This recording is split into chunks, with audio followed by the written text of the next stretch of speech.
नमस्कार दोस्तों, नमः शिवाय। जीवन ज्योति चैनल में आप सभी का हार्दिक स्वागत करती हूँ। दोस्तों, आज की वीडियो में आप सभी लोग जानेंगे कि अक्षय तृतीया की बिल्कुल सरल पूजा विधि क्या है और आप सोना या चांदी कुछ भी नहीं खरीद रहे हैं, केवल 10 रुपए से आप ऐसी वस्तु लेकर आएं जिससे माँ लक्ष्मी जी प्रसन्न होंगी और आपको सोना या चांदी खरीदने का जितना ही पुण्य फल प्राप्त होता है उतना ही पुण्य फल इस 10 रुपए की वस्तु से भी आपको प्राप्त होगा। कौन सी यह वस्तु है आप लोग जानेंगे। साथ ही सुबह से लेकर आपको कैसे कैसे पूजा करनी है, बिल्कुल सरल विधि, क्या क्या आप कर सकते हैं, सब कुछ आप लोग जान लेंगे सरल शब्दों में, बिल्कुल साधारण विधि से। सुबह से लेकर मैं सारे कार्य बता दूंगी, आप लोग अवश्य इनमें से कुछ न कुछ तो जरूर कर लीजिएगा। बहुत ही ज्यादा व्यस्तता है, तब भी थोड़ा समय निकालकर माँ लक्ष्मी जी की पूजा जरूर कीजिएगा। दोस्तों, अक्षय तृतीया पर केवल खरीदारी करने का महत्व नहीं है, बल्कि माँ लक्ष्मी जी का पूजन, उनके मंत्रों का जप, स्नान, दान इत्यादि करने का भी बहुत ही महत्व है। कहने का मतलब कोई भी धर्म कार्य हम करते हैं, पुण्य कार्य करते हैं, तो उसका हमें संपूर्ण फल प्राप्त होता है और यह तिथि ऐसी तिथि होती है कि इसका पुण्य अक्षय हो जाता है, जो कि कभी नष्ट नहीं होता है। तो दोस्तों, पूरी वीडियो आप लोग जरूर सुनिएगा और चैनल पे पहली बार हैं तो चैनल को सब्सक्राइब कर लीजिएगा। वीडियो पसंद आता है तो लाइक जरूर कीजिएगा। कमेंट बॉक्स में जय माँ लक्ष्मी जी जरूर लिखिएगा।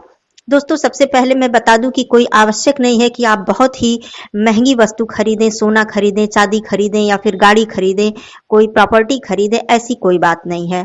बहुत ही थोड़े सामग्री से भी माँ लक्ष्मी जी प्रसन्न होती हैं। आवश्यकता है कि श्रद्धा और भक्ति की। सुबह आप लोग उठ जाएं, ब्रह्म मुहूर्त में स्नान आदि कर लें। गंगा जल डालकर इस दिन स्नान करने का बहुत अधिक महत्व है। जिनके घर से कोई नदी या सरोवर नजदीक है या वे जा सकते हैं, उनके लिए तो बहुत ही सौभाग्य की बात है। जो नहीं जा सकते हैं वो लोग अपने घर में ही गंगा जल डालकर स्नान कर लें। अपने घर के मंदिर में, अपने घर में भी गंगा जल का छिड़काव अवश्य कर दीजिएगा। और सुबह सवेरे आप लोग स्नान करके अपने मुख्य द्वार की साफ सफाई करके, स्नान करने से पहले अपने मुख्य द्वार की साफ सफाई कर लीजिएगा। उसके बाद स्नान करने के बाद आप बहुत अधिक नहीं कर सकते हैं तो केवल अपने घर के मुख्य द्वार पर स्वास्तिक बनाकर वहां पर एक दीपक अवश्य जला दीजिएगा। इतना कर लीजिएगा। यदि हो सके तो एक छोटे से पात्र में आप वहां पर जल भी जरूर रख दीजिएगा। दोस्तों, अक्षय तृतीया के दिन, पूर्णिमा के दिन, दीपावली के दिन, इन सब दिनों में दहलीज पूजन का बहुत ही विशेष महत्व होता है। ये तो हो गई बात मुख्य द्वार की पूजा की। अब आप आइए अपने घर के मंदिर में आपको कैसे पूजा करनी है। बिल्कुल सरल विधि से, साधारण विधि से आपको पूजा करनी है। आप अपने घर के मंदिर में बैठ जाएं। इस दिन जो माताएं बहनें हैं, सुहागिन स्त्रियां, गुलाबी रंग के वस्त्र पहन लें या लाल रंग के या हल्के पीले रंग के भी वस्त्र पहन सकती हैं। आप लोग पहन लें। श्रृंगार अवश्य कर लीजिएगा, बहुत अधिक नहीं तो सिंदूर, बिंदी, पैरों में आलता लगाकर, चूड़ी, ये सारी चीजें पहनकर आप बैठ जाएं। माता रानी को, यदि आपके पास धातु की मूर्ति है तो आप माता रानी को स्नान कराएं, नहीं तो आप सांकेतिक स्नान कराएं। स्वयं भी आचमनी से जल लेकर पवित्र हो जाएं, आचमन कर लें। उसके बाद माता रानी के सामने पहले एक दीपक प्रज्वलित कर दें। एक लोटे में जल रख लें, दीपक प्रज्वलित कर दें। सबसे अधिक महत्व पूजा में ज्योत जलाने का होता है, जिसको कि दिया जलाना कहते हैं या दीपक कहते हैं। माँ लक्ष्मी जी के पूजन में तो विशेष इसका महत्व होता है, क्योंकि दीपक स्वयं माँ लक्ष्मी जी का ही स्वरूप है। आप लोग दिया जला लें। बिल्कुल साधारण विधि है, सरल है, सभी लोग इसको कर सकते हैं। उसके बाद आप सुगंधित धूप, अगरबत्ती जो भी आप प्रयोग में लाते हैं, आप उसे जलाएं माता रानी के समक्ष। माता रानी के समक्ष आप भोग प्रसाद अर्पित करें। चाहे तो आप खीर का भोग लगा सकते हैं, केले का भोग लगा सकते हैं, नारियल का भोग लगा सकते हैं, या फिर दूध से बनी कोई सफेद मिठाई जो कि माता रानी को बहुत ही प्रिय है, आप उसका भोग लगा सकते हैं। माता रानी को चंदन, रोली इत्यादि अर्पित करें। पुष्प है तो आप लाल गुलाब या कमल के पुष्प या फिर सफेद पुष्प भी माता रानी को बहुत ही प्रिय है, आप माता रानी को अर्पित करें। यदि पुष्प नहीं है तो आप मानसिक रूप से पुष्प अर्पित कर सकते हैं। भोग प्रसाद उनके समक्ष रखें। कमलगट्टा है तो जैसा कि मैंने वीडियो में बताया है कि आप कौन कौन सी सामग्री माता रानी को अर्पित कर सकते हैं। कमलगट्टा भी आप अर्पित कर सकते हैं। कमलगट्टे की माला भी माता रानी को अर्पित कर सकते हैं। इस प्रकार से आप माता रानी का पूजन करें। ये ध्यान रखिए कि जैसे दिवाली में हम लोग माँ लक्ष्मी जी की पूजा श्री गणेश भगवान जी के साथ करते हैं, उसी प्रकार अक्षय तृतीया में हम लोग माँ लक्ष्मी जी की पूजा श्री हरि नारायण जी के साथ करते हैं। आप श्री हरि नारायण जी की प्रतिमा भी माता रानी के समक्ष अवश्य रखें। श्री हरि नारायण जी को पीला चंदन, पीला पुष्प, जनेऊ, तुलसी पत्र अवश्य ही अर्पित करें। साथ साथ माँ लक्ष्मी जी की भी पूजा करें और श्री हरि विष्णु भगवान जी की भी पूजा करें। आप माता रानी की आरती करें, विष्णु भगवान की आरती करें, भोग प्रसाद अर्पित करें। नैवेद्यम समर्प्यामि इस तरह से बोलकर आप नैवेद्य को समर्पित करें। उसके बाद आप बैठकर माता रानी के समक्ष मंत्रों का जप कर सकते हैं, या फिर माता रानी की माँ लक्ष्मी जी की चालीसा का पाठ कर सकते हैं, या फिर महालक्ष्मी स्तोत्र का भी पाठ कर सकते हैं, कनक धारा स्तोत्र का पाठ कर सकते हैं, या फिर श्री सूक्त का पाठ कर सकते हैं। यदि आप पाठ नहीं कर पा रहे हैं, उच्चारण नहीं कर पा रहे हैं, तो आप वहां बैठकर किसी मोबाइल वगैरह में लगाकर, लेकिन यह है कि जब भी आप श्रवण करें तो वहां बैठकर एकाग्रचित होकर वहां पर वो जो श्रवण आप कर रहे हैं वहां पर वो चीजें बज रही हैं, चल रही हैं, धुन उसकी सुनाई दे रही है, ध्वनि उसकी आपको सुनाई दे रही है, आप वहां पर बैठे। ऐसे नहीं कि चलते फिरते आप श्रवण करें। जब आप कुछ देर आप मंदिर में वहां बैठकर आप चालीसा स्तोत्र का श्रवण भी कर सकते हैं, लेकिन पाठ करना अति उत्तम होता है। यदि नहीं कर सकते हैं तब की मैं विशेष परिस्थिति की बात बता रही हूँ। जब भी श्रवण करें वहां पर बैठकर एकाग्रचित होकर और अपना ध्यान माता रानी के चरणों में लगाएं, या फिर आपका ध्यान इधर उधर भटक रहा है तो दीपक को देखते हुए, जो दीपक की लौ होती है, ज्योत होती है, वहां पर अपना ध्यान केंद्रित करके भी आप माता रानी के स्तोत्र या मंत्रों को श्रवण कर सकते हैं। स्वयं यदि जप कर लेते हैं तो ये बहुत ही उत्तम है। दोस्तों, ये बात हो गई। दूसरी चीज अब आती है बात दान करने की। इस दिन आप दान जरूर ही कीजिएगा, चाहे थोड़ा ही कीजिए, ज्यादा कीजिए। भगवान ने आपको यदि बहुत अधिक दिया है, माँ लक्ष्मी जी आपके ऊपर बहुत ही ज्यादा कृपालु हैं, आपके ऊपर दया की हैं, तो जरूर आप किसी की सहायता करिए, आर्थिक मदद कीजिए, मंदिर में दान कीजिए, किसी गरीब को दान कीजिए, किसी को भोजन करा दीजिए। दोस्तों, दान का ना कोई अंत है और न ही दान का कोई विशेष प्रकार है कि केवल इसी प्रकार का दान किया जाता है। दान के बहुत सारे प्रकार हैं, जिस भी तरीके से आप चाहें दान कर सकते हैं। किसी की मदद करके, किसी को भोजन करा के।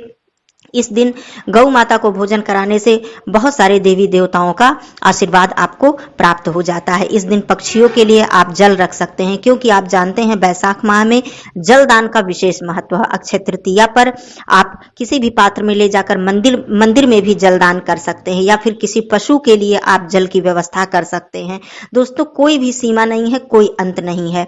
दूसरी बात, आप किसी ब्राह्मण को भोजन करा सकते हैं। किसी अनाथाश्रम में जाकर आप कोई भी आवश्यकता की वस्तु या फिर आर्थिक मदद कर सकते हैं। कहने का अर्थ है, ये आपकी श्रद्धा है, आपकी शक्ति सामर्थ्य है, जो भी आप कर सकते हैं करें जरूर। इस दिन माँ तुलसी जी की पूजा करना बिल्कुल ना भूलें। माँ तुलसी जी की भी पूजा करें। और जैसे आप दैनिक पूजा करते हैं, सूर्य देव जी को जल देना, भगवान भोलेनाथ जी को जल अर्पित करना, ये सारे कार्य आप लोग जरूर करें। ये तो बात हो गई पूजा की। दहलीज पूजा भी मैंने बता दी। उसके बाद आप देखिए, मैंने बताया, एक वीडियो मैंने बनाया है कि आप लोग कौन कौन सी वस्तुएं ला सकते हैं। आज मैं बताऊंगी कि एक ऐसी विशेष वस्तु है दोस्तों, आप इस दिन केवल 10 रुपए, 20 रुपए, 5 रुपए का सामान ला सकते हैं, जो कि है जौ। दोस्तों, आप जौ के बारे में जान लीजिए, इसका महत्व जान लीजिए। आप सभी लोग जानते ही होंगे कि जौ का कितना विशेष महत्व है हमारे सनातन धर्म में, और पूजा में, किसी आयोजन में, किसी कथा में, हर जगह जौ का इस्तेमाल होता है, जौ का प्रयोग होता है। जौ से हवन भी किया जाता है, नवरात्रि में जौ को बोया जाता है। तो जौ जो है दोस्तों, ये मान्यता है, कहा जाता है कि सृष्टि की पहली फसल है, और जौ माँ अन्नपूर्णा का वास होता है। वैसे तो हर अन्न में माँ अन्नपूर्णा का वास होता है, माँ लक्ष्मी जी का वास होता है, उसी प्रकार से जौ का बहुत महत्व है। तो इस दिन आप कुछ भी मत ले आइए। कोई भी आपके पास बहुत ज्यादा धन नहीं है, पैसा नहीं है, कम है, व्यवस्था नहीं है, तो आप केवल 10 रुपए का जौ खरीद लीजिए। जौ लेकर आइए, माता जी के चरणों में रख दीजिए। वहां पर आपने पूजन इत्यादि कर लिया। अगले दिन उस जौ को चाहे तो आप अपने धन स्थान पे रख सकते हैं, या फिर अपने घर में भी उसको कहीं भी सुरक्षित जगह रख सकते हैं। एक बात मैं और भी बता दूं जौ के बारे में, कि आप अपने घर में जौ अवश्य ही रखें। जैसे कि कहा जाता है कि आपके घर में कभी अन्न का भंडार खत्म नहीं होना चाहिए। कहने का मतलब आटा है, चावल है, जो अन्न है, ऐसा कभी ना करें कि आपके किचन या रसोई घर का पूरा डब्बा या पूरा कंटेनर खाली हो जाए, उसके बाद आप जाकर मार्केट से खरीद कर लाएं चावल या गेहूं या फिर आटा। ऐसा कभी नहीं करना चाहिए। आपके घर में अन्न का भंडार थोड़ा बहुत अवश्य ही रहना चाहिए। उसी प्रकार मैं जौ के विषय में भी बता दूं दोस्तों, आप अपने घर में थोड़े मात्रा में, ज्यादा मात्रा में, जो भी हो सके आप अपने घर में जौ जरूर रखिए। जौ रखने से आपके घर में सुख समृद्धि का वास होता है। तो आप कुछ भी नहीं कर सकते तो जौ लाइए, माता जी को अर्पित कीजिए, थोड़ा सा जौ अपने घर में रखिए और जो जो आपने माता जी को अर्पित किया उसे आप चाहें तो लाल कपड़े में बांध कर बाद में आप ले जाकर अपने धन स्थान पर भी रख सकते हैं। तो दोस्तों ये सारी बातें थी। माँ लक्ष्मी जी का पूजन आप लोग कीजिए। माँ लक्ष्मी जी का विशेष मंत्र जो कि बीज मंत्र है उसका भी जप कर सकते हैं, और कुछ भी नहीं कर सकते हैं तो ओम महालक्ष्मी नमः, एक बिल्कुल साधारण मंत्र मैं बता देती हूँ जिसकी के उच्चारण में भी गलती नहीं हो सकती है क्योंकि बहुत ही साधारण मंत्र है, ओम महालक्ष्मी नमः। इस तरह से भी आप मंत्र का जप कर सकते हैं, 1 माला 2 माला, या फिर आप माला पे कर रहे हैं तो कमलगट्टे की माला पर ही माँ लक्ष्मी जी के मंत्र का जप कीजिएगा। माँ लक्ष्मी जी के मंत्र का जप यदि कमलगट्टे की माला से की जाए तो ये बहुत ही उत्तम फलदायी होता है। माँ लक्ष्मी जी प्रसन्न होती हैं। भोग प्रसाद आप पूरे परिवार के साथ ग्रहण कीजिएगा। इस दिन अपने घर में कोई भी तामसिक भोजन का प्रयोग बिल्कुल मत कीजिएगा। यह महालक्ष्मी जी का दिन है। इस दिन माँ लक्ष्मी जी प्रसन्न रहें ऐसा ही कार्य अपने घर में भी कीजिएगा। ऐसा नहीं है कि दान पुण्य और पूजा सब कुछ आपने कर लिया और घर में जो आपका व्यवहार है या आपके घर में उस दिन लड़ाई झगड़े हो रहे हैं, कलह क्लेश हो रहा है, कहीं आप किसी पर क्रोध कर रहे हैं, ऐसा भी नहीं करना चाहिए क्योंकि आप सभी लोग जानते हैं कि माँ लक्ष्मी जी को ये सारी चीजें बिल्कुल भी प्रिय नहीं है। ऐसे जगह पे माँ लक्ष्मी जी बिल्कुल भी रुकना नहीं चाहती हैं, वास नहीं करती हैं। तो इस दिन अपने घर में लड़ाई झगड़े कलह क्लेश से बिल्कुल ही बचें, प्रसन्न चित्त रहें, खुश रहें और माँ लक्ष्मी जी का आशीर्वाद पूरी तरह से आप लोग प्राप्त करें। आप सभी लोगों को अक्षय तृतीया की हार्दिक शुभकामनाएं। आप सभी के ऊपर माँ लक्ष्मी जी की कृपा, श्री हरि नारायण जी की कृपा सदा सर्वदा बनी रहे, ऐसी कामना करती हूँ। फिर मिलती हूँ दोस्तों अगले वीडियो में। तब तक के लिए धन्यवाद। नमः शिवाय।